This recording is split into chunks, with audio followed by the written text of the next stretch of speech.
자, 세 번째는 자녀가 부모님의 도움으로 부모님의 담보력으로 은행에서 대출을 받아서 활용하는 경우입니다.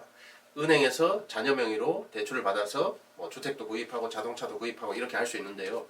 이 경우는 이제 나중에 이 대출을 부모님이 갚아줘 버립니다. 이렇게 되면은 자녀는 당연히 은행에 대한 채무가 없어지니까 본인이 대출받은 금액을 상환할 의무가 없어지니까 완벽하게 이 자금을 사용할 수 있다. 이렇게 홍보하시는 분들이 있습니다.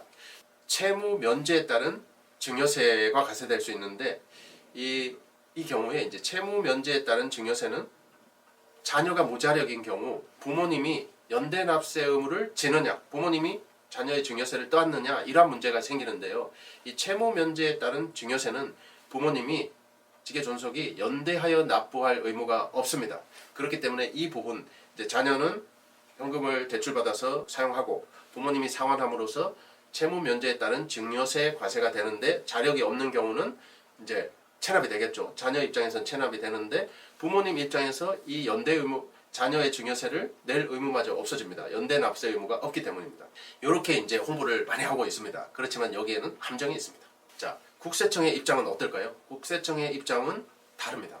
국세청은 자녀가 부모님의 담보력으로 대출을 받아서 사용할 때 국세청은 실질로 갑니다. 실질 과세로 해석을 합니다.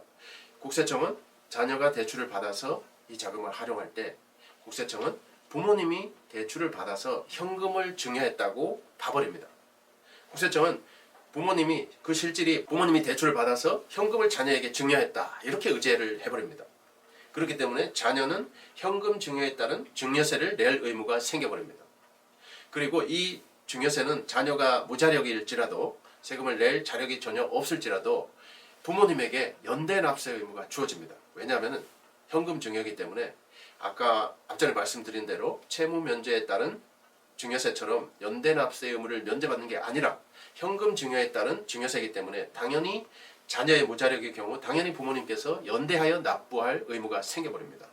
그렇기 때문에 부모님은 자녀의 증여세를 납부하실 수밖에 없게 된다. 이런 의미가 되겠습니다. 자, 네 번째는 축의금 관련 내용입니다. 축의금은 통상적인 수준으로 상식적인 수준으로 혼수품을 마련하고 결혼자금으로 쓰는 경우는 아무 문제가 없습니다.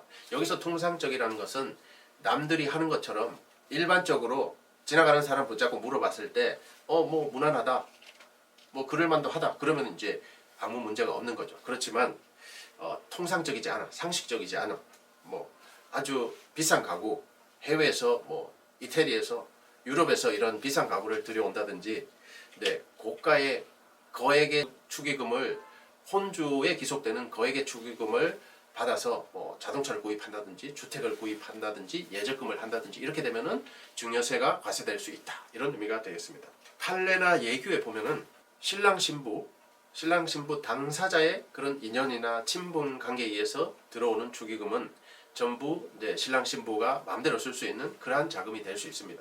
그렇지만 혼주인 부모님, 양가 부모님의 인연이나 친분 관계에 따라서 들어온 축의금은 원칙적으로 혼주, 양가 부모님의 자금입니다. 그렇기 때문에 그 자금, 양가 부모님의 인연에 따라서 친분 관계에 따라서 들어온 축의금을 자녀분들이 신랑 신부가 사용하게 되면 당연히 증여세가 과세될 수가 있다는 점 명심하시기 바라겠습니다. 그렇기 때문에 처음부터 방명록 관리를 잘 하셔야 되겠습니다. 방명록에 혼주 쪽 인연이나 친분 관계에 따라서 들어오신 분들 별도로 기표를 잘 하시고 또는 신랑 신부 당사자와의 인연이나 친분 관계에서 하객으로 오신 분들은 또 별도로 구분 관리를 할 수 있도록 그렇게 방명록 관리를 잘 하셔야 하겠습니다. 요즘은 이제 뭐 카카오톡이나 문자로 이렇게 알림 서비스, 청첩장, 모바일 청첩장 서비스를 해주시는 업체가 있습니다. 이 업체랑 잘 소통하셔서 이 방명록이나 축의금 관리에 신경을 쓰시기를 바라겠습니다. 물론 이렇게 축의금이 들어와도 비과세 범위인 5천만원, 1인당 5천만원, 신랑 5천만원, 신부 5천만원까지는 괜찮습니다. 그리고 이제 결혼 증여세 1억이 또 이제 지금 국회에 계류 중이긴 한데 통과가 된다면은 1억 5천까지는 괜찮습니다. 신랑 1억 5천, 신부 1억 5천까지는 괜찮습니다. 그렇기 때문에 도합해서 3억까지 가능하죠. 여기서 이제 뭐 신랑 측이 신부 측으로, 신부 측이 신랑 측으로 혼인을 가정했을 때는 1,000만 원까지는 또 추가로 네, 비과세로 증여할 수 있기 때문에 신랑 측 총자금 1억 6천, 신부 측 총자금 1억 6천, 도합 3억 2천까지는 증여세 1원도 없이 마련하실 수는 있겠습니다. 네, 마지막 5번째입니다. 마지막 5번째는 일반적인 생활비 관련, 생활비 하면 이제 일상적인 생활, 교육, 의료 여러 가지 있을 수 있는데 이러한 생활비 명목으로 이체하는 경우 증여세 부과 여부에 대한 내용입니다. 보통 통장으로 생활비를 일정하게 주면서 뭐 생활비 이렇게 지출하는 경우가 있습니다. 그리고 뭐 이렇게 가구나 직기 비품을 구입할 때 냉장고 뭐 이렇게 컴퓨터, 장롱 이런 거를 구입할 때도 지출하는 경우가 있습니다. 이때는 그 증빙할 수 있는 방법이 이체 메모밖에 없어요. 이체 메모. 은행 간에 계좌 이체할 때 가급적 디테일하게 소상하게 기록을 하고 이체를 하시기 바라겠습니다. 이렇게 자금 이체에 대한 증빙은 이것밖에 없는 거죠. 그리고 나서 이제 뭐 비품이나 가구를 구입했을 때는 그 가구에 대한 증빙, 영수증을 잘 보관하시면 되겠습니다. 보통 생활비의 대표적인 게 이제 교육비와 일상 그 주거, 식음료 이런 비용이 될 수 있는데요. 관련해서 생활비 관련해서 이렇게 일정하게 나가는 비용에서 주의하셔야 될 게 있습니다. 교육비하고 일상 생활비에서 정말 주의하셔야 될 게 있는데 기본적으로 부모님이 직계비 속인 자녀한테 생활비, 교육비를 주는 것은 크게 문제가 안 될 수 있습니다. 뭐 일상적으로 학교 교육비라든지 생활비, 주거환경, 주거, 식음료 지출 관련된 내용은 별도로 문제가 되는 경우를 제가 본 적이 없어요. 그렇지만 자녀에게 소득이 있는 직장 생활을 하는 자녀에게 생활비 명목으로 계속 보내주고 그 자금을 생활비로 보내준 자금을 자녀가 예적금을 해버린다든지 주식 투자를 한다든지 자동차를 사버린다든지 뭐 부동산 구입 자금으로 활용한다든지 이렇게 명백하게 자금의 용도가 지정이 돼버리면은 이때는 증여세가 과세될 수 있습니다. 문제될 수 있다는 겁니다. 그렇기 때문에 이 생활비로 들어간 자금이 정말 자녀의 생활비로 쓰여졌다는 것을 어느 정도는 입증할 수 있어야 되겠습니다. 그렇기 때문에 생활비를 받아서 그 생활비를 생활비 카드를 쓴다든지 자녀 명의의 카드로 생활을 한다든지 이렇게 하시면은 이제 자연스럽게 증빙으로 입증할 수 있기 때문에 이때는 또 문제가 안 될 수도 있겠습니다.